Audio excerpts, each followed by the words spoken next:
continue with the second part. So in the second part, talk a bit more about different types of libraries, and then the model selection and noise robust extensions. But maybe we can start if someone has a question to answer that, and then continue. I think we had a couple of discussions anyway. So, but if someone has a last pressing, urgent question, no. Good. All right. So let's just talk about libraries. So in the first part, I introduced SINDy on a time series data set where we wanted to learn ODs. Now the general approach, this is a bit a wobbly slide, or I think I answered most of it already, but what we usually do, and actually I skipped that part, and that's probably important. So very often at least with my students, I tell them, well, if we have a data set, let's try to first fit a linear model, because very often it's not even necessary to fit a nonlinear model. And what we basically do is, instead of building the nonlinear library, we just take the state x, y, z and do the same problem without the regularization. So let's always start to fit a linear model, and that's basically a dynamic mode decomposition model. That also kind of like answers or solves one of the problems in terms of high dimensionality, because with DMD we can afford high dimensional data. So that is one thing. But then very often, or the reason why I give this workshop is, of course, that we know that the dynamics are nonlinear. So we start adding nonlinear terms. We might think about trigonometric functions. That's also what I discussed with the pendulum example. And in general, we try to start with a small library and then slowly increase it. Okay. Now, the second type of problems that we can solve or learn with SINDy is identifying PDs from data. And I already mentioned this very briefly on the first slide. So we might have, for example, a video of something moving, or we might have particle image velocimetry type of data. So basically a spatial-temporal data set of a flow, some bacteria cultures that grow over time. And in that case, we might want to learn a partial differential equation and not just an ordinary differential equation. So how things move in time and space. And what we can do here in terms of SINDy is to simply add spatial derivatives to our library. So we still have our approximation of the time derivative on the left-hand side, but then by adding these spatial derivatives, we can directly learn a PDE from data. Okay, same sparse regression problem. And instead of just learning omega t equals whatever polynomial, we can also learn these terms that incorporate these spatial derivatives. Okay, so exactly the same approach. What we see here is that with PDEs, and especially with higher order spatial derivatives, noise, considering this with noisy data is even more challenging. Okay, so we will have to introduce new ideas, and noise robust extensions for PDs are even more important. So I have a PD tutorial, and then we can even just crank up the noise a tiny bit, and the method already fails. So we need to think about extensions to solve those problems. Okay, PDs can directly be considered with the same approach, just thinking about a different library. So that's basically the summary here. Already in the first paper, they showed that this PDE SINDy works on a bunch of different types of data sets. So that is shown here. If you're interested, a really cool first paper on SINDy for PDEs, published now a while ago already. Now I thought, because Lloyd mentioned there's a couple of biologists in the room, and I have no clue about Mike Haley's Menton dynamics and all these things, but I thought I'd just add it. So while Niall Mangan was a postdoc in Seattle, she is a computational biologist, they started extending SINDy for rational functions. And the whole idea here is that we can basically think about this rational function and move the denominator to the left-hand side, and then solve again the same SINDy problem, but by moving basically the denominator to the left-hand side. So if we have a rational function, the first approach would, of course, be if you know that I have my 1 over, what is it, 0.3 plus x as a function, you can just add that to the library. But very often you don't really know whether this is 0.3 and this is the 1 in front of the x, okay? So you want to move this to the left-hand side to also be able to identify the 0.3, okay? That's basically the idea here. So they published this first paper using this approach. Tends to be quite noise sensitive. So very often, SINDy only finds the trivial solution, x not equals to 0. So Cardy basically expanded this to a SINDy, a parallel implicit algorithm, where they move each candidate term to the left-hand side, and then they do some sort of model selection that I will introduce in the next couple of slides to basically solve for the most accurate and also sparse model. Okay? So if you have types of data sets where you think that such a model could accurately describe the dynamics, SINDy PI is probably the method to go. Okay? So it doesn't really fit into the library part in a sense, but it is trying to learn a different type of equations, and therefore these two papers, or especially Cardy's extension, is really cool. And I think I have the link, but you'll also find it if you Google SINDy PI PySINDy. There's two really cool tutorials there. Okay? Good. Yes. Was applied to also quite hairy equations here, and that's actually the link. Yeah, there we go. Should have known this. So really cool paper. MATLAB tutorials and PySINDy tutorials are available. Okay. Yeah, so we're already at the tutorial. Are there any questions in terms of learning PDEs and rational functions? What we can do is probably just open the tutorial, and then you see how straightforward it actually is. So the tutorial that I prepared is to learn the KS equation. So we have u dot is equal to u times ux, first spatial derivative, second spatial derivatives, and we have that fourth spatial derivative. So it's a challenging example of a PDE, very difficult in terms of approximating these derivatives. That's why the standard SINDy will not work, will break down once we have even a tiny bit of noise. So that's basically what we see here. Okay? So you can all open the tutorial 3.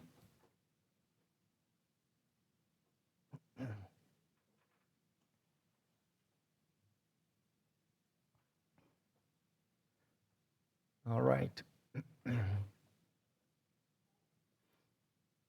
So here, we already pre-computed the data set, although it's the same again like before. This is also a relearning example, but numerically integrating the PD is always a bit annoying, so that's why we just computed the data here.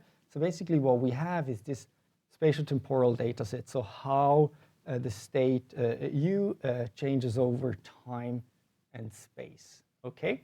And that's basically what we load here. We have our time vector, our state vector x, and how our state U here, how it changes over space and time. Then for the first run, we won't add any noise, again, similar to the Lorentz equation. And here we show a plot of the data on the left, so how U changes over x and time. And then on the right, we show a plot of the approximated time derivative using finite difference. Okay? That's basically the data set, and I also directly show the time derivative. And then second, because here we want to learn a PD, we can also compute the spatial derivatives up to the fourth spatial derivative shown here, and we can plot those again here. So these are the different types of the spatial derivatives of this data set, okay? So we still see that if we don't have any noise with finite difference, we get something, okay? So that's basically here. Now, in PySINDy, learning a PD is super straightforward. We can just define, instead of a standard library, a PDE library. We can define here how time derivatives are computed and the spatial derivatives along the spatial grid X. And then, same as before, we can solve the SINDy problem. Now, one small detail here is since lots of these derivatives, you already see it here in a sense, they're all very similar, no? If we just look at the different spatial derivatives. And we see that the different columns in our library are almost collinear. They're very, very similar. So different, and that makes basically the least squares problem quite challenging. So what we do here is not just a sequentially thresholded least squares with our standard threshold, we add an additional L2 regularization that can be specified here with this alpha threshold to basically regularize also, let's say, the size of the different coefficient. That's basically the intuition here. So we have a sequentially thresholded rich regression that we solve here. Now, if that confuses you, you can forget about it because it won't really work anyway. So we need different approaches. So it was super, I mean, this was a really awesome paper and super, super cool work, but it was already clear that, hey, we need probably something else here to make it work with real data. So, but anyway, long story short, this alpha here, if you're wondering, this is your L2 regularization, the coefficient of that. And then we again solve or fit our SINDy with our PD library, sequentially thresholded rich regression optimizer that we defined here, and that's what we do. So what I print here is the first line. This is basically the PD, the library terms. So that was one question. How do we know which column is what? Just to print this here. So our first column is U squared, da, da, da. And the identified PDE is fairly close to the PDE that we used to generate this data. So that would be minus U second spatial derivative, minus U fourth spatial derivative, and minus U times U first spatial derivative. And if we go back up here, that's exactly the PDE that we use to generate this data. Okay? I find this pretty cool. I mean, maybe if, sorry. Sorry if this was covered out earlier, but when we create the spatial derivatives, we call PS dot finite difference. How does that get into the library when you're doing PD underscore lib? Yeah, so here, this is just for the sake of plotting. Okay? Oh, okay. So how it actually goes into the library is much more compact. It is by saying, call PD library derivative order 4. Oh, and that then recalculates everything we did earlier. Exactly. Oh, okay. Yeah. So we don't really use those. What you can also do is to build your custom library, first computing those. So for example, if you iteratively fit SINDy models, what I, for example, did in the MATLAB example, you don't always want to recompute the time derivatives. Compute them once, and then you just give them as an input to your dot fit. I think that is shown here. I added this here. So if you want to fit your model with pre-computed time derivatives, you just say x is still your state, dt is time step, and then x dot equals to whatever data that you pre-computed with, whatever approximation of the time, or then in this case, the whole library. Okay? Thank you.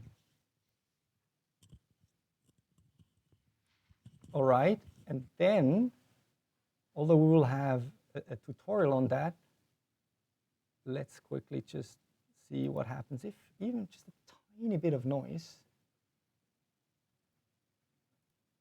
Start this over again.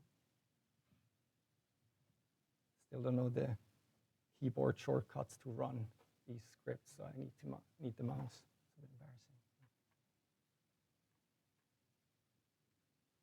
There we go.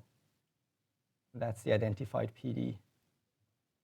They're not really close to the actual PD that we use to generate the data. And we can already see why here, especially the fourth spatial derivative, it's just noise.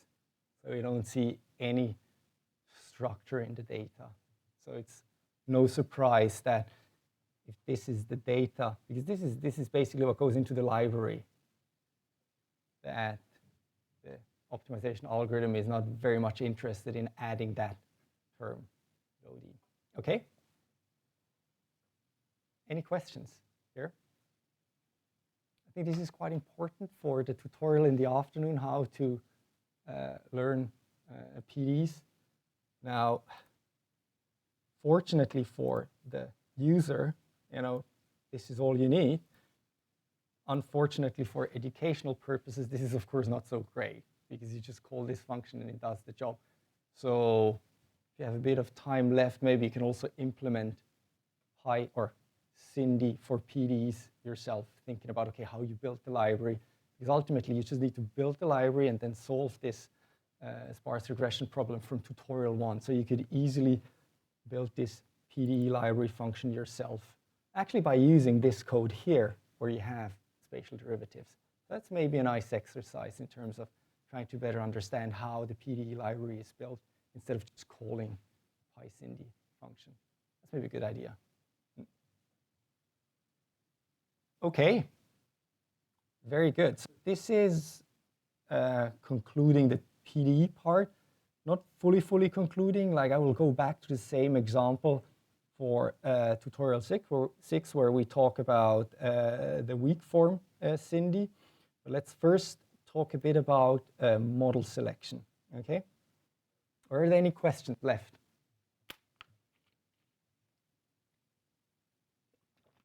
Right.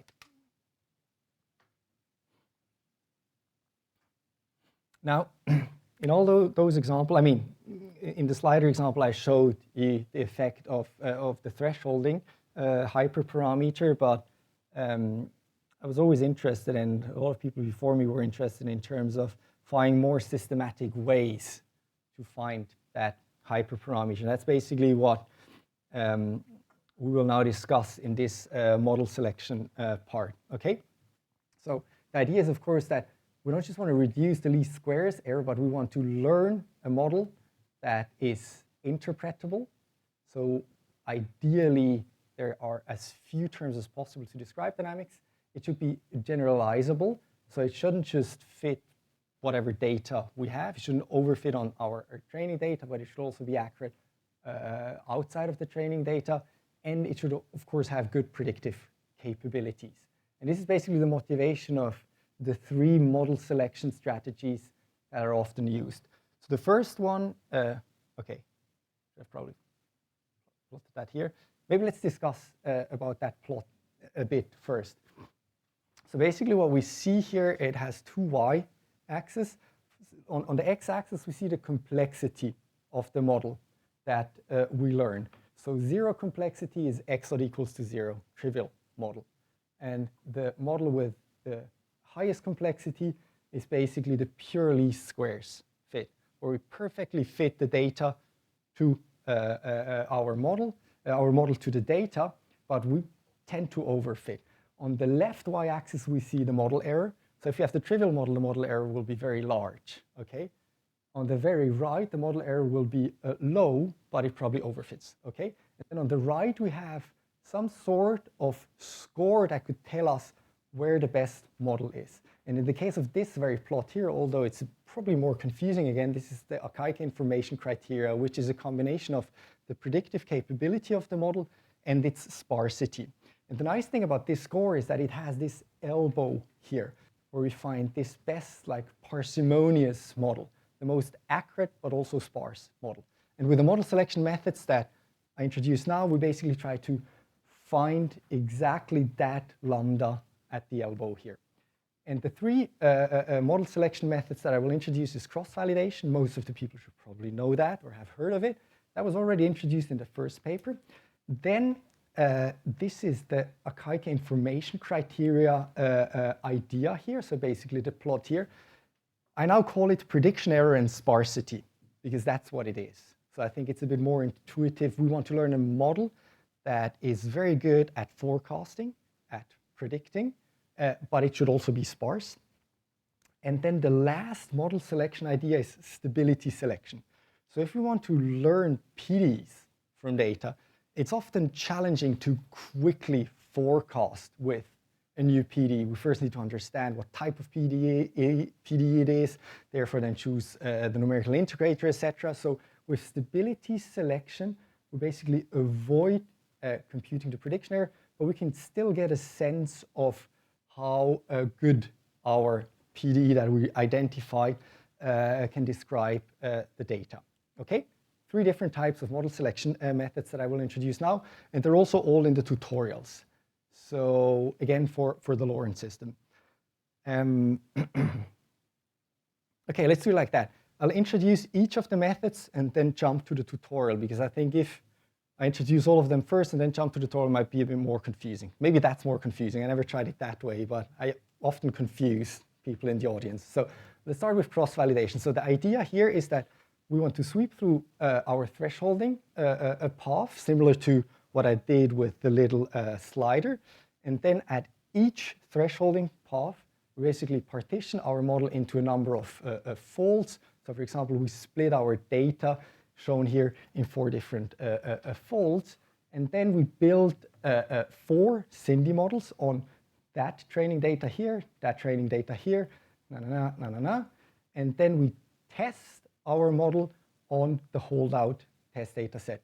And then we basically compute the least squares error on the test error, and then we average the score of the 4 models.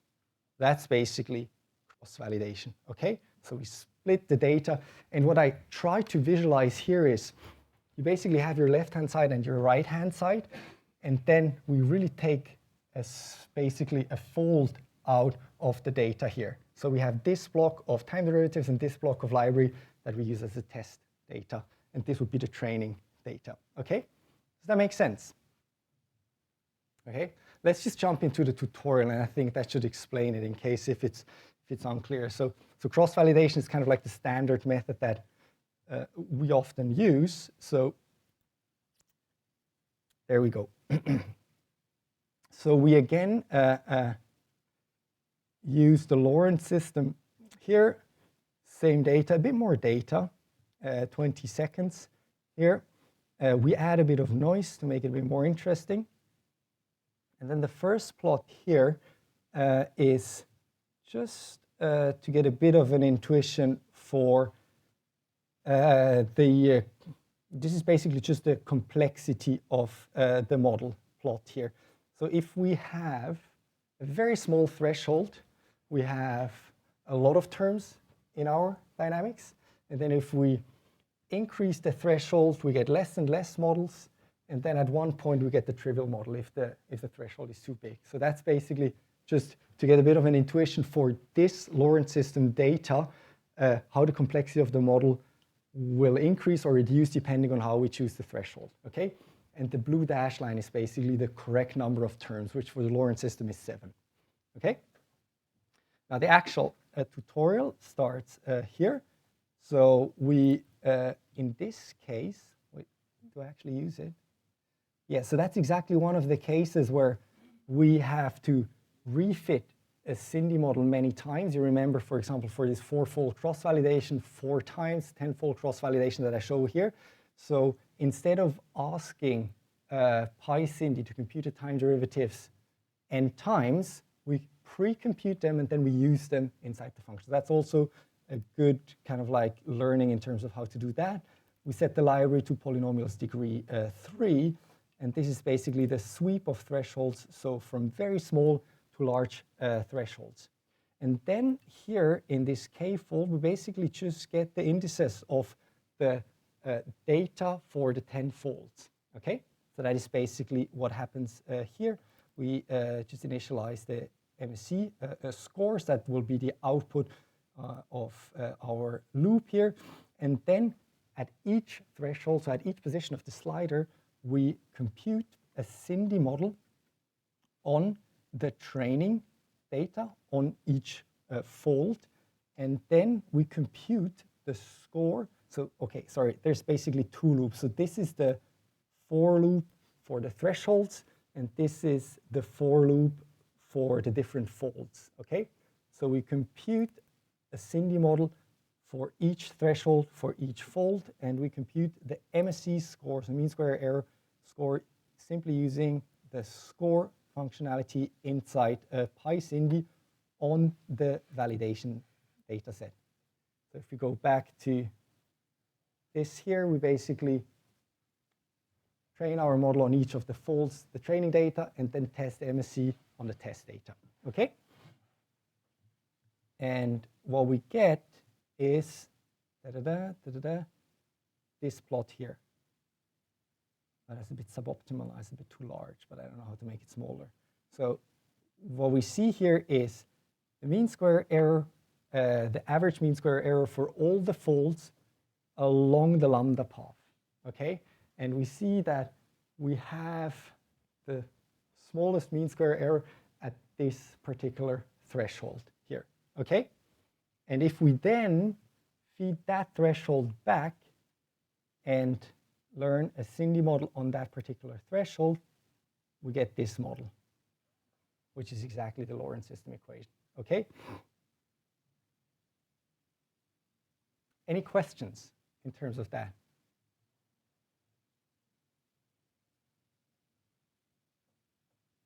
Very good. All right, so that's basically the first first tutorial. Now, what you might already see is that, okay, there's no huge difference in terms of the fit of the pure least squares solution. So we don't really see what cross-validation should basically capture is generalization. You know, on a holdout data set, we test how good the fit is. But we already see that all these models are performing more or less the same. So there's no good intuition when I at least look at that plot, apart from, okay, larger thresholds than this, that's probably too sparse of a model. Yeah? With the, given this is a time series, depending on where you pick your batch from, you're asking different questions. Because if you're picking a batch at the end, it's a prediction problem. You're asking about unseen data. If you pick a batch somewhere in the middle, it's an interpolation problem because it knows what happened before and what happened afterwards. Of course, by doing it often enough, you arguably average out, and probably maybe it is useful to kind of ask both questions. But in terms of like this decision making, is that something you should consider?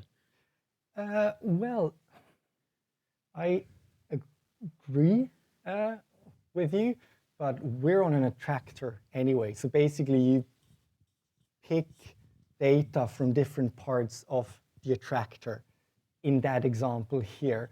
But you're right, depending on the experimental data that you have, there are very different pieces of information towards the end, towards the beginning.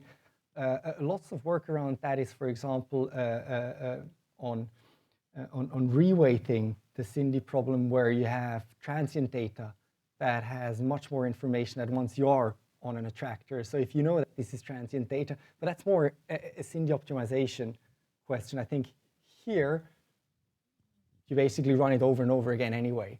And for the Lorentz system, because you're on the attractor, I think it's also not really a problem. But it's something to be considered. I think, especially after our conversation with your data, that might be very relevant. You know, once you trigger something in a patient, you might see something much more relevant than historical data. So I'm not sure if I would call it interpolation versus extrapolation, though. So that to be discussed. I think I can add in a little bit on that. So it is an interpolation extrapolation problem if you're fitting in x of t, right? If you're fitting it in time and your variables are time, then you have this problem. When you do the x dot approximations, when you are taking a time derivative, you lift that out. So now the sequence of data actually does not matter anymore. But once you take the time derivative, because you're just fitting at each x location, what's the relationship between x dot and f of x. So that's why you can do the cross-validation. You can actually randomize the sequence of the data once you do the time derivative, and they will work exactly the same. So to answer your questions, it's no longer an extrapolation problem, right? Because you are no longer fitting in time, you're fitting in the state space. Now, it become extrapolation, as Urban suggests, is where that x is, right? If your x is in a region that is very out of sample, then maybe you are extrapolating. But that also means you, the thinking, you have to lift it up, right? It's no longer in the time space. The time domain more or less become irrelevant. Once you've done the time derivative, it becomes a domain in X. So hope that answered the questions.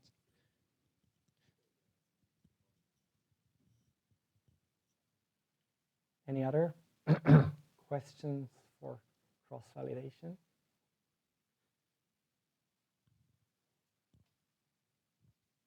All right, so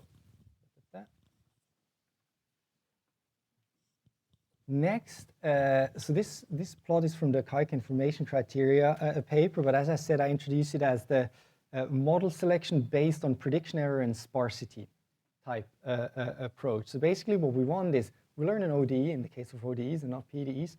We can numerically integrate those and compare them to whatever holdout data, okay? And that's the idea here. So basically, we define a model score that is the sum of some sort of prediction error. It's a bit complicated here, it's just scaling. Ultimately, we pick a bunch of initial conditions, we take our learned model, we numerically integrate it, and we compare it with the real data. And then we take the sum or the average of whatever prediction errors. That is one part of our score. And the second part is the complexity of the model. So K being the number of active terms in the model. And that's basically what gives us this nice elbow here. Because again, also for the prediction error will reduce the more terms we have, usually. But what then kicks in at one point is basically this complexity part of the score that pushes the relative ASC score towards the top, okay? And if we define this score, we can then basically find that elbow. Now, the smart ones in the room, which might be like, that's just adding another hyperparameter, because how do you choose this 2 here? This is a bit arbitrary, and there's a lot of discussion and theory behind it. But in the end, yeah, you have to choose how you want to combine sparsity and accuracy again. But at least what I like about this score here is, because this is not done in, let's say, the standard SINDy approach, is that we also look at the model forecasting, the model prediction error. And that is why I think this is quite a useful model selection strategy or model score to use if one learns ODEs and if one has enough data, okay? So again, same with cross-validation, same with this prediction error plus sparsity. We basically do this looping over or sweeping over the thresholding path. So let's just check out the tutorial. Same data, we sweep over the regularization path. That's what we define here. We say that we want to randomly select 10 initial conditions for prediction. We do fairly short predictions, so 0.2 seconds. That's also a bit arbitrary, but I think it depends on the problem that we want to solve. And then here we select these random initial conditions. And then we have again 2 loops. So the first outer loop is the thresholding path, so for different types of lambdas. And then here we basically numerically integrate the SINDy models that we learn for each lambda, and we compute the model prediction error here, test versus test simulated with SINDy. And then what we store is the complexity of the model here, okay, so the number of active terms, simply by counting the non-zeros of the model coefficients. And then here we compute this log of the mean square error, the prediction error of the SINDy model. And the sum of those is the AIC score, okay, so that prediction error plus sparsity score. And then we can find the minimum of that score, the elbow basically, and fit a final SINDy model. And this here is how it looks. So that very nice U-shaped or elbow-shaped plot.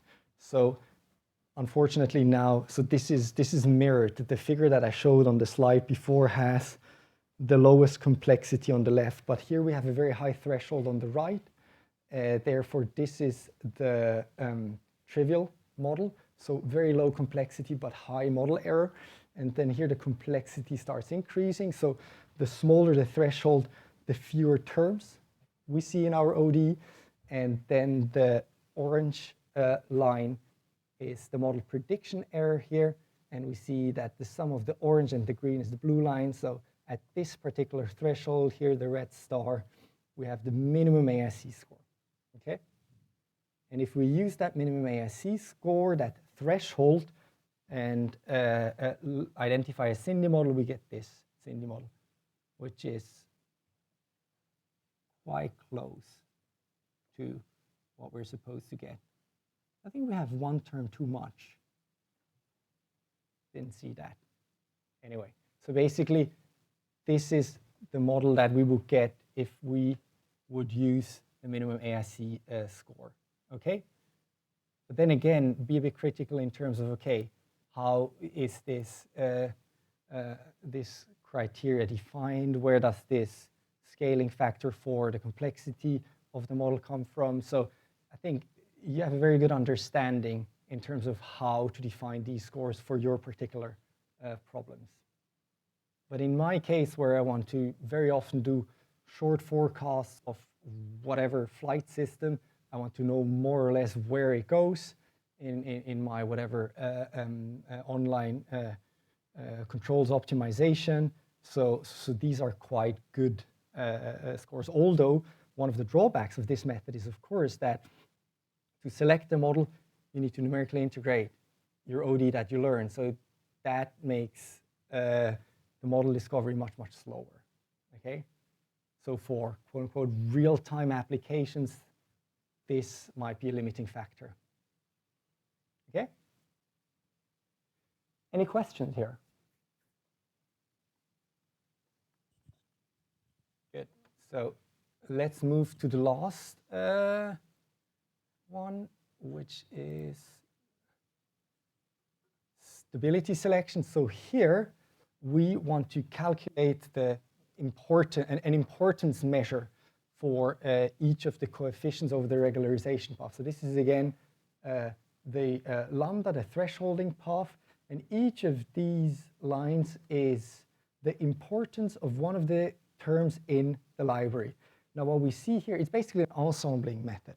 So we subsample the data. I don't know, I just put everything on it. We basically subsample the data, and then we try to learn multiple SINDy models at the same time, and then we count for each term how often the term appears in this ensemble. Now, if the term appears more than whatever threshold, we say that that component is important or stable. That's where stability selection comes from.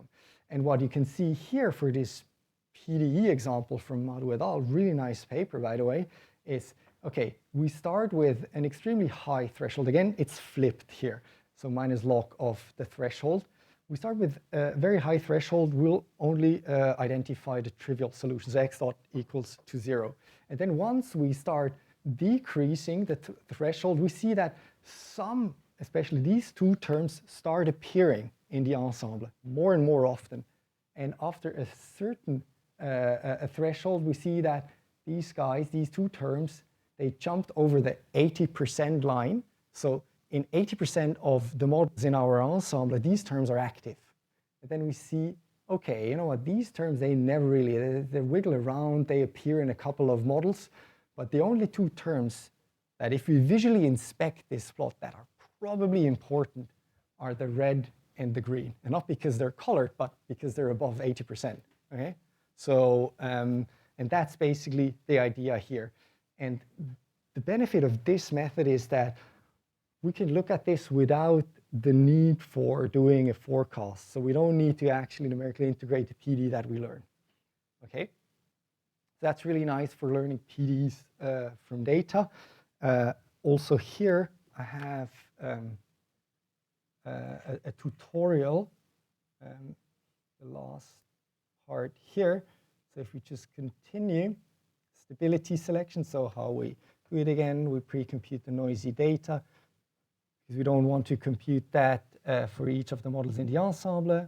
Polynomial order 3, again, lambda sweep. This is the number of models in the ensemble. So we subsample the data 50 times. And then we again have two loops. First loop, that's a bit unfortunate. Okay, the outer loop here is the loop over the ensembles, and the inner loop is for the lambda path. But basically what we're doing is we learn a SINDy model, and then we count, we store the coefficients, and we store the active terms. So which of the terms are non-zero, okay? That's basically what we do here. And then we can just take the average of this matrix in, I think, the y direction, and we basically see how often the terms are active in the ensemble. And this is basically what we can then plot here. So as I said, it's flipped because I wanted to plot it from small lambda to large lambda, but basically how you look at the plot is from the right to the left. So we see that at very high thresholds, all of the coefficients are 0, and then slowly, if we move towards smaller thresholds, some of the terms seem to become stable, okay? So for example, for this term here, or for these three terms here in the Lorentz system, they are active in more than 80% of the models already at that threshold. And now basically what we can do is we can say we visually inspect that, and then we say, I probably want to choose my threshold somewhere between here, somewhere between here, because I think these three terms are probably important. And these are actually two terms that are overlapping, so probably these two terms are important. And then we can say, okay, I visually inspected this stability plot. I choose my lambda as 5 times 10 to the power of minus 1, and I fit a new SINDy model with that, and boom, that's the model that we get, okay? So although this is an ODE problem, this is very convenient for PDs, where we just sweep through that lambda path, we build this ensemble of SINDy models, we look at how many terms are active in the model, and that's what it is, okay? That can be a nice kind of tool to start thinking about, okay, where to or how to select that threshold, okay? Any questions?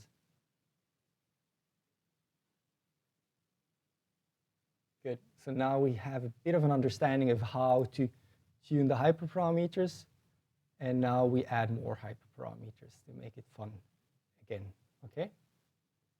Which is, yes, okay, the tutorial we just ran. Oh, yeah. It depends on the choice of library. That's correct. Means if we choose not to choose the right library, then you may end up having terms that are not relevant or so. Is that correct? Means, yeah, absolutely, absolutely. If you think about the tutorial, the pendulum tutorial, if you have a polynomial library for the pendulum data set, all your terms would be stable already for very large lambdas.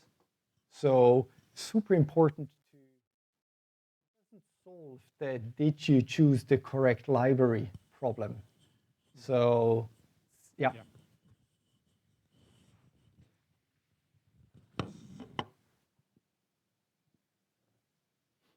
Okay. Good. So we have another, yeah, I think very good on time. So the last part, and I think super important part probably for all in here, is how to deal with noisy data. So on my very first slide where I introduced the vanilla SINDy algorithm, I already showed that, yeah, you could, for example, first smooth the data and then do the finite difference. You could fit a polynomial and take the analytic derivative of that. These are all great ways to robustify SINDy, but there are two interesting extensions that I think are worth discussing in an introductory course, which is the weak form and the ensembling. Now, I already talked a bit about ensembling methods, so stability selection is an ensembling method, but we can also use ensembles to decide on what model coefficients to select. So it's basically, yeah, the same as in stability selection. There is a strong connection between ensembling and stability selection. And the weak form idea is basically the idea to move the time or spatial derivatives from our data onto a test function that we can analytically compute then, okay? So that's basically the idea. If you have a background in whatever finite elements, you might have seen this already, or other people might know the weak form. But this is a really cool extension of SINDy where we can basically completely avoid taking derivatives of noisy data. So that's the weak form, okay? So I'll start with ensemble. Yeah, that's just a bit of a summary. There's also one thing, Bayesian SINDy, which Lloyd contributed a lot already on it, but that takes another hour to introduce. So I decided to stick to ensembling and the weak form, okay? But if you're interested in Bayesian methods, then Lloyd is your guy. Okay, so the idea of ensembling, as I already, discussed a bit with the stability selection, is the idea to combine predictions from multiple models and then basically use these predictions from multiple models to reduce variance, to help overfitting, to deal with outliers. And there's a couple of popular ensembling methods, bootstrap, aggregating, or bagging, you might have heard of. So basically bootstrapping is sampling with replacement from a data set and then aggregating by taking the mean of the learned models. I'll also introduce a robust version of that, which is called bragging, where instead of taking the mean, we aggregate with taking the median of the model.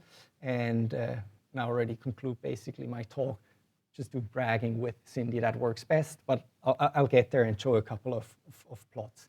And yeah, the last thing, with cross-validation and stability selection, actually also with cross-validation, I didn't mention that, we also use ensembles of models to select the best model. So there's strong connections, and I think if you have worked with whatever other machine learning method, you might have already thought about using multiple models, either trained on different data sets, etc., and then aggregate them. So that's really nothing new, introduced in the 90s in the statistics community. So basically, we just said, hey, you know what? Let's see whether we can improve SINDy with ensembling, and indeed it does. So that's the whole story. Okay, so the idea is, yeah, we basically take subsamples of the data. So I tried to visualize that here. So, and as Lloyd said, once we have the left-hand side and the right-hand side, basically these pairs of time derivatives and libraries, we can mix and match these as we want. So in this case here, we just subsample with replacement, and then we basically learn a number, in this case, n SINDy models, and then we either take the mean or the median to aggregate to get a final SINDy model. What we can also do is to keep all, for example, 100 SINDy models and use those for prediction, but that's usually not very handy. So that aggregation step is quite useful to keep the model compact. Okay, now we thought about different type of subsampling ideas. So the first thing that I just mentioned is data bootstraps, but you can of course also think about subsampling the library. So that is also something that we explored a bit, and it also does a fairly good job, but it kind of like introduces an additional step, because once you subsample the library, you might still have to then do an additional whatever data bootstrapping. So it turns out that this bragging idea, subsampling data with a replacement and then taking the median, is quite robust.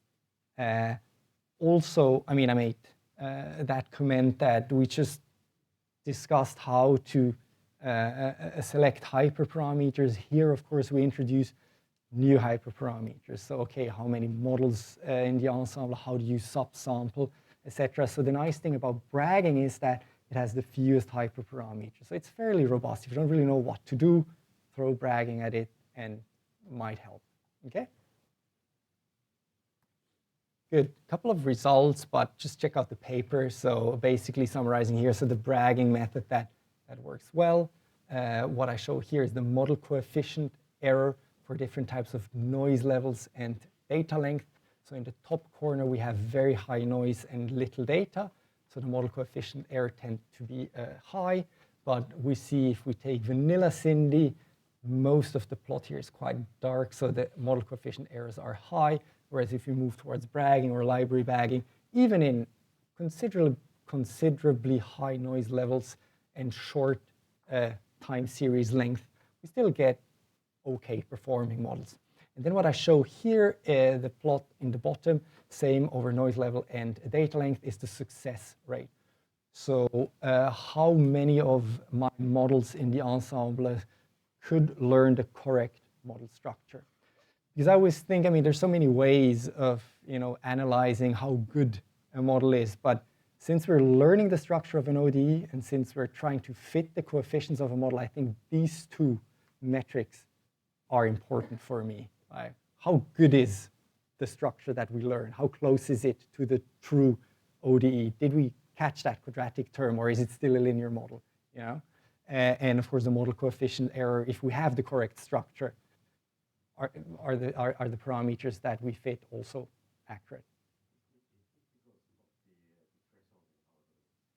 I mean, assume that I would know the structure, and then like, if I would have a Gaussian noise, then the least squares would be optimal, right? So then any bracking or like bootstrapping or any tricks would not like help in that case. But right, if I have a Gaussian noise, because the least squares would be optimal.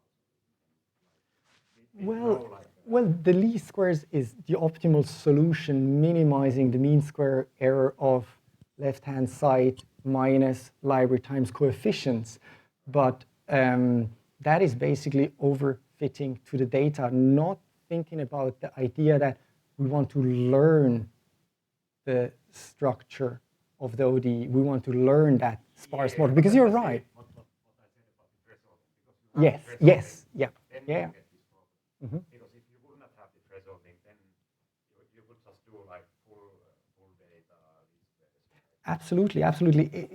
But I think that is exactly the point, that you don't, because otherwise we would take just a large neural network, completely over-parameterize the thing and fit to whatever data, and that would be probably quite good at forecasting.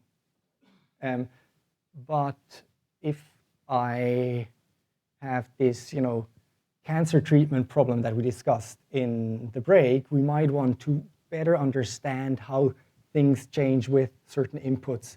So interpretability is very often key. And then the second thing is also that large neural network might totally overfit to that very specific data set, whereas the beauty of an ordinary differential equation that has few terms is that it might generalize well.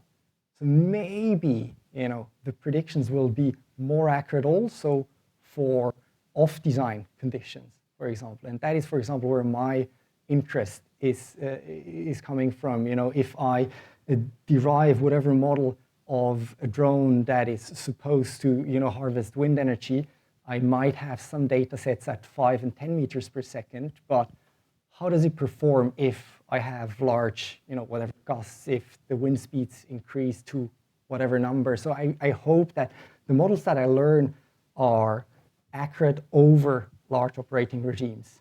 interpolation with neural networks usually work, but that extrapolation idea of, once the wind speeds increase to something. But I haven't solved that problem, by the way, so that's quite vague what I just said. But So in general, once you increase the noise level, then this thresholding algorithm becomes highly sensitive, and then you compensate that by this reason. that was the idea. Yeah. I think I can kind of add in a little bit here is that you're right in saying that if it's just purely Gaussian noise, then these methods shouldn't improve the robustness.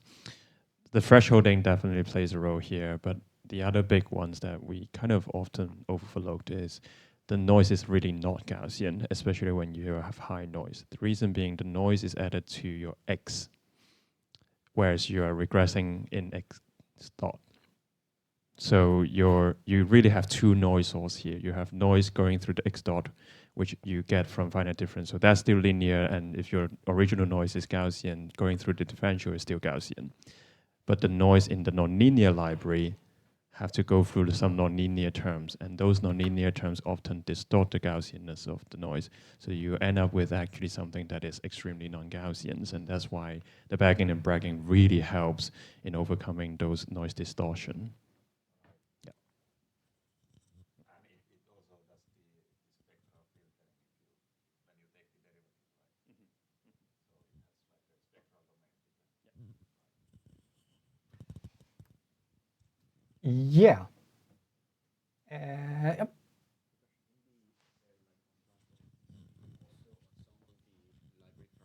The hyperparameters, or is it just the data basically that gets bootstrapped? In here, just the data.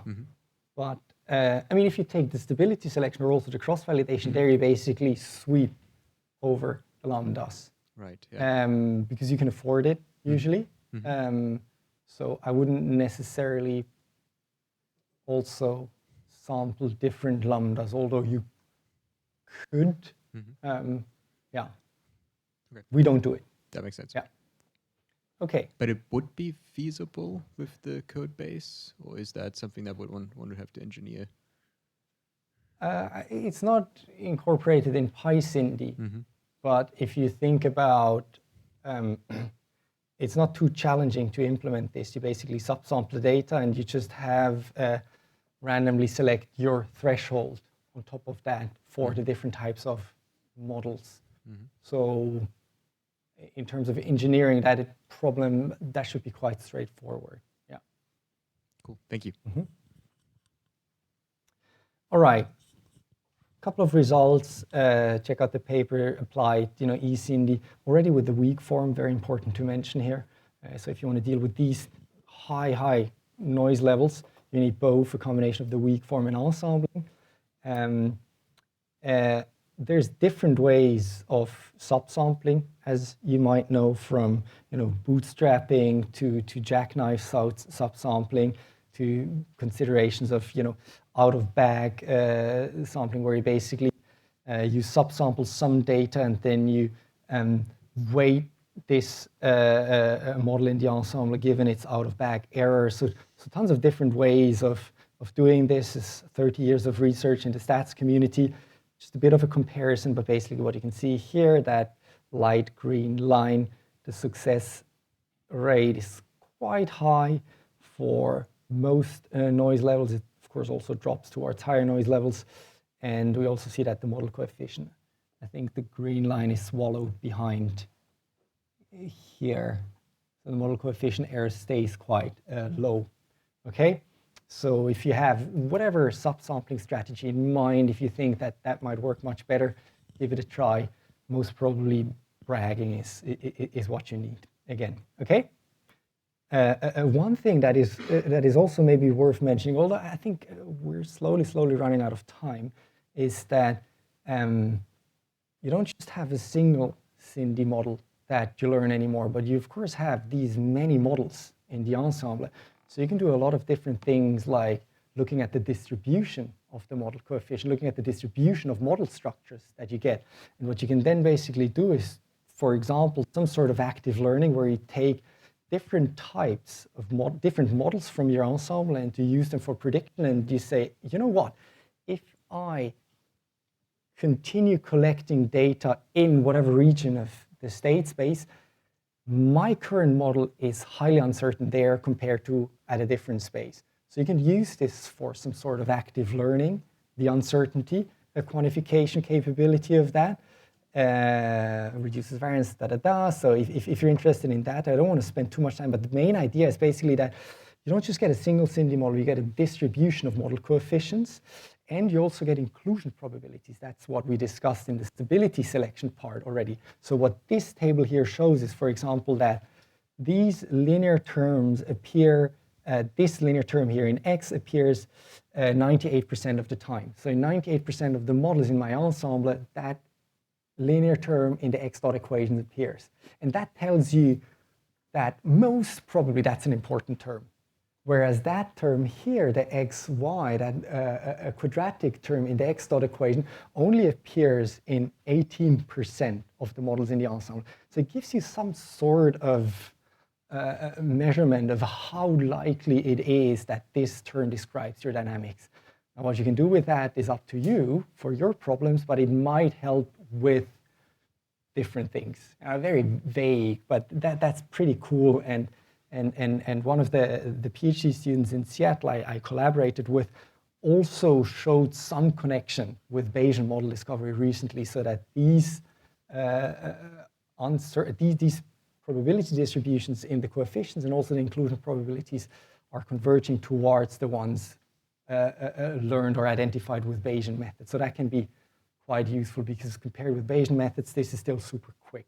It's a very computationally efficient method to get these uncertainties for the coefficients and probabilities. And what you can then also do is, to do ensemble forecasts to get some understanding of the distributions of your forecasts. Although this was a bit wobbly here, and I expanded this work in my recent work on conformal prediction with SINDy, where we're trying to get some guarantees on the coverage of our prediction using SINDy with this, I mean, it's not new, but with this newish idea of conformal prediction, okay? But anyway, the point is that probabilistic models might help with trustworthiness with whatever you're working on, okay? Good, so let's look at a quick tutorial. Since I think this ensembling idea is quite intuitive, I don't want to spend too much time on it. Are there any questions, by the way? I got to ask now.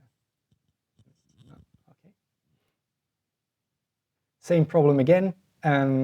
Lorentz system, generate a bit of data, add a bit of noise, and then we try to learn. We are learning 100 models that will make up our ensemble. And then we will run this over 10 different, over a range of noise levels, 10 times for each noise level, so that we can take the statistics of the performance. We specify the true model so that we can compute the success rate, whether we actually identified the correct model, and then we loop over the noise realizations and the different noise levels, and we compare the SINDy with the eSINDy fit here. Basically number of wrong terms and the model error. That's basically what we do here. So let's just look at the table and the plot. So what we can see here is first the number of wrong terms. The orange line is eSINDy and the blue line is SINDy. So we're just basically doing a tutorial repeating what I just showed in from the results of the paper. For increasing noise level, we see that we identify more and more wrong terms also for the eSINDy model, but there's still much less than for the SINDy model. And then here, same for model coefficient error. So with using bragging, we can get the correct model coefficients, even for considerably high-ish noise, whereas the SINDy model coefficient error increases quicker. Okay. So no surprise here, but that's just a tutorial you can click around, you can play with. That shows you how ensembling is introduced. And I think, let's just have a quick look. Again, with PySINDy, we basically just use, where is it? We define the ensemble optimizer, we say bragging true, Oh, this is even bagging. Okay, wow, okay. But yeah, the point is, working with eSINDy in PySINDy is super straightforward, but this can also be a good exercise to implement this without PySINDy, because ultimately it's just subsampling the data and then learning multiple models, okay? And then the second part of the results here is that we can look at the model coefficient distributions here. So here is the x dot, y dot, z dot model coefficients, the constant term x, y, z.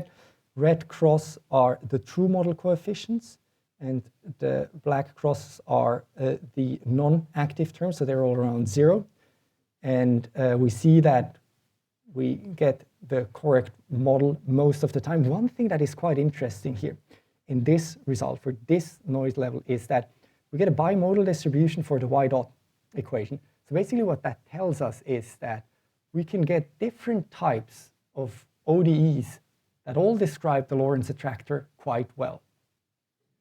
It's still a quadratic model, but even if we get the wrong quadratic model, we can fit the data quite well. When I first saw that, I was like, oh, that's nice. I don't know. Because in the end, I mean, what we're trying to do is to fit a sparse model to the data. And this is a relearning problem, so we know what the true dynamics are. But if I would learn the other model, I would be happy too, maybe. I don't know. So I thought this is quite a cool small result here. You can also play around with, and it only appears at a certain noise level. For no noise, these distributions are much narrower, and then slowly, of course, they get wider, and then they become bimodal, where you get two different types of model that both accurately describe the dynamics. Okay? So that's the eSINDy part. Check out the paper, use the method, cite the work. I think it's a very useful method, can be broadly applied. It doesn't really increase the computational complexity of the problem that much. I mean, it just scales with the number of models in the ensemble, but because it's so quick, most of the time we can actually afford this, okay? Now, the last part of the tutorial, so I don't do UQ-SINDy because that would take a bit too long. A couple of extensions, yes, that's what I already mentioned. So Mars published a really cool paper connecting Bayesian SINDy with UQ-SINDy and showing some convergence properties. So check that out if you're interested in, or if you don't believe these distributions. The other paper that I mentioned is this conformal prediction idea, where I try to figure out ways of finding some guarantees in terms of the coverage of my predictions. So if I want to be quite sure that my predictions are, or my intervals cover whatever future position, for example, of a UAV or of whatever the wind energy system, conformal prediction is the method that can do that. So I combined SINDy with conformal prediction. It's just on the archive, so I'm still working on it, but the first idea is there. The last part that I want to talk about is this weak SINDy extension, okay? And that is, I think, if you work with noisy data, also kind of, it should be the standard. If you have noisy data, just do weak ensembling. And if that doesn't work, it might not work at all, okay? So that's the two noise-robust methods that are super useful. And the idea behind the weak form, it was introduced as an integral form, where we basically just take the integral of the left and right-hand side to avoid taking the derivative of the noisy data.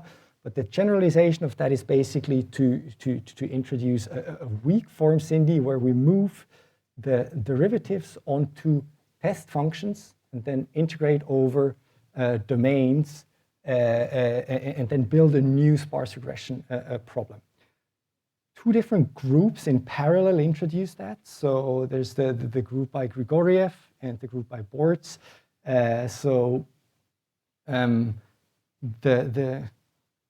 The Grigoriev method is super useful, and I think we use their test functions, but the Bortz group continued working on it, and if you're interested in the topic, check out their papers and their GitHub. So it's super cool stuff that they're doing, and they still basically innovate on the method, okay?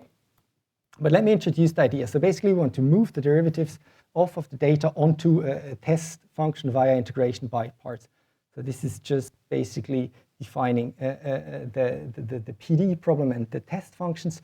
But the key idea here is, first, we remember the product rule. Okay, so if we take the derivative of the product of whatever two functions, f and x, we know that this derivative is the derivative of f times g plus f times the derivative of g. Okay, product rule. We have all seen that. Okay, now what we can do here is we do integration by parts. It's basically take the integral over a domain from a to b of these left and right hand side of the function, and we basically get that if we take the integral of a function and derivative, we get the integral of the total derivative minus the integral of the derivative on f times g. And this here, the integral of the derivative, is basically the functions evaluated at their domain bounds. Okay? So that is integration by parts. It's basically the product rule, and we integrate left and right. Okay? I think that should make sense. Now, the idea is that if we have a smooth and compactly supported test function, which we can choose, for example, this polynomial test function here, this test function basically vanishes at the integration bounds. So if, in this case, we have f, our test function, and g, for example, the time derivative, so the left-hand side of our problem, we could move, by using this, move the time derivative from the data, from g, onto f. And these two parts, since we can choose a compactly supported test function, a test function that is 0 at the bounds, they would vanish. Okay? And that's basically the whole trick. So if we do this on the left-hand side of on the time derivative, this is exactly shown here. Okay? So we start with defining this compactly supported and smooth test function here, multiplied with our time derivative, and then by integration by parts, we basically move the time derivative onto our test function. And because this test function is compactly supported, this term vanishes. Okay? That's the whole trick. That's the weak form SINDy. And then we can do that for all the spatial derivatives, all the library, etc. Okay? As long as we can move. There's a couple of cases where it doesn't work, but for polynomial libraries, for the problems that we're looking at, we can move time and spatial derivatives from the data in our library onto the test function. So we can completely avoid computing these derivatives. So even if we have the noisiest data, we don't care. Because we have the analytic solution, of course, of the time and spatial derivatives of the test functions because we define it. Okay?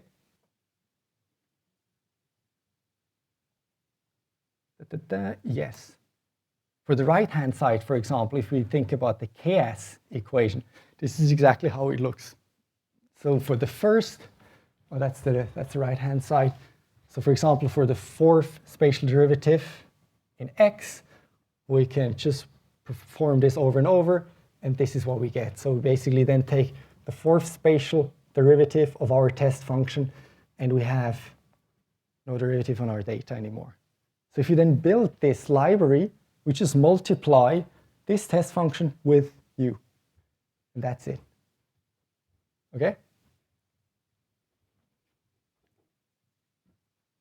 This is the shape function test, and then what I haven't mentioned yet is over what domain we integrate that. So for example, what you can do is to just randomly place these domains. You can also do it more structured, but this is basically just the visualization. This is our data, and this is basically what I did in the MATLAB tutorials. But we will do it in Python again. So since we then have these basically domains integrated over like these multiple locations, we get a new system that we can then solve. So instead of our library before. We perform this integration by parts. We integrate it over the different domains, and we get a new system of, or a new sparse regression problem that we can solve then. Okay? Good. I would suggest, because I assume there are a lot of questions, but let's look at the tutorial, because we're slowly running out of time. But let's just look at the tutorial and then with the tutorial discuss questions, okay? So this would be tutorial number 6. So we start again loading the KS data, same as for let's quickly do this. Let's run it. Let's first run it with no noise, okay? So this would be the results that we already discussed in tutorial 3.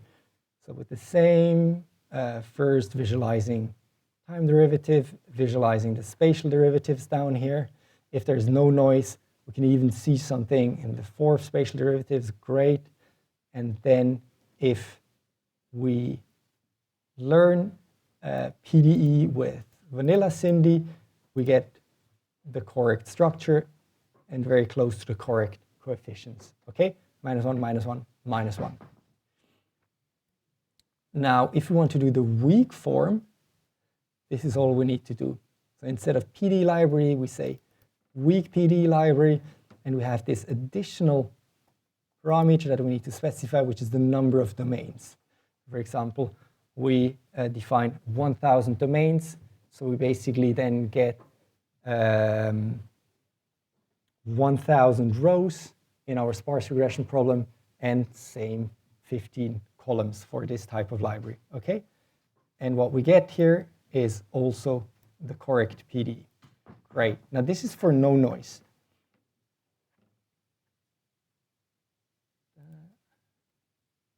If we add, and that's considerably more noise than we added before, so that's already quite something. Just restart this.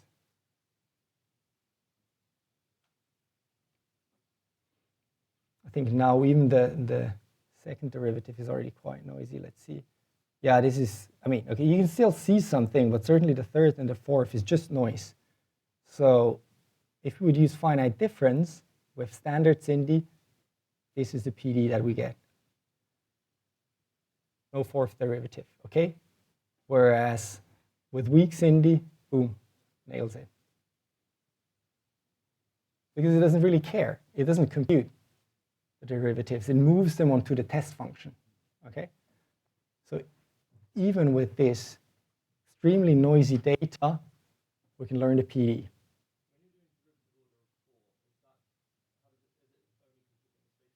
Yes, exactly. Temporal is 2.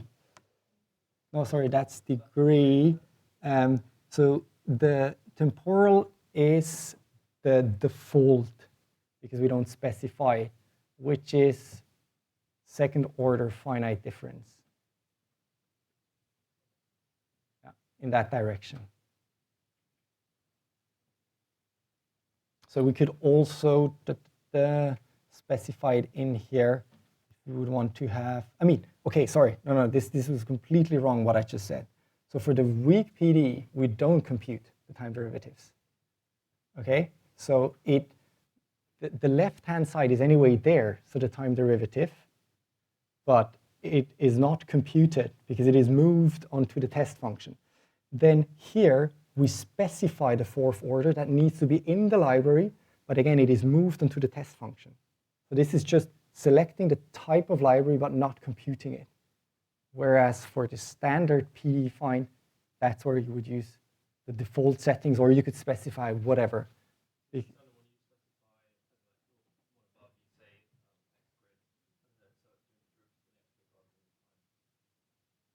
Yes. I mean, you could also rotate it, I guess, and say that, I don't know if that would make sense, but if you have, for example, if you have higher dimensional problems, it's just a matter of defining the grids and the direction in which you take derivatives and how you specify the library.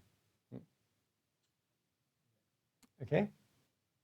Because I think this is quite relevant for the tutorial that Lloyd prepared in the afternoon, where you are trying to learn PDs from data. And I think if you're trying to learn PDs from data with noise, this is definitely the method to go. Okay?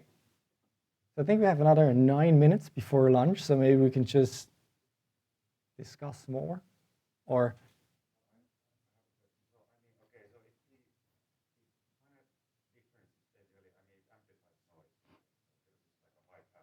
Mhm. Mhm. Mhm.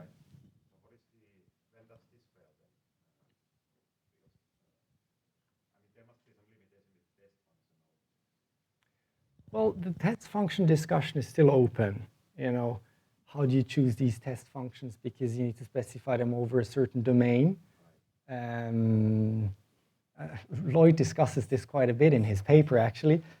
So there are new hyperparameters, but it is terribly robust to most data sets. If you, the one thing is, if you have very, very sparsely sampled data sets, that might be a bit challenging because I mean, you show the Rustler attractor that once in a while, you know, shoots up in the phase space. If you smooth that out, you won't learn it, you know. I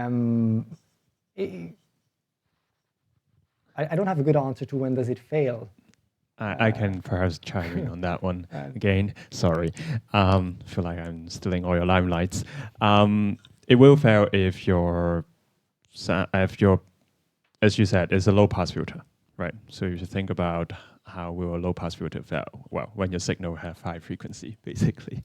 So in practice, we don't see it fail as often, because in practice, chances are the way you sample your whatever signal there is, you are sampling at a much higher frequency than the actual signal, right? So that kind of already, by definition, means if you put a low-pass filter to it, it will work because you are effectively assuming a certain length scale or time scale to the system. And in practice, you often do know that by just looking at the data itself. So in practice, what you actually do with the weak formations is you look at the signal and you kind of can see, okay, if your signal is not too noisy, you can make out some sort of a waveform, right? And you specified your weak test function accordingly to that same length scale, and you can get away with a lot of things.